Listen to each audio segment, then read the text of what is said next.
Polisi juga mengamankan 20 jerigen jenis solar dan pertalite dan sebuah truk.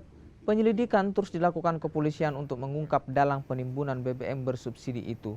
Selain imbauan, petugas turut membagikan kontak ke masyarakat yang bisa dihubungi jika menemukan indikasi penimbunan BBM.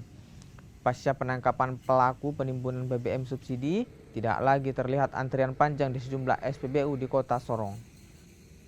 Lagi proses sidik, jadi kami lagi proses untuk dikembangkan untuk BBM tersebut. Berapa kendaraan itu kemudian yang diamankan? Satu kendaraan. Berapa jerigen atau berapa BBM? Berapa jerigennya ada sekitar 15 sampai 20-an.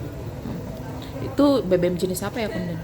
Ada pertalite, kemudian juga ada solar. Beberapa terpampang situ kan ada nama saya.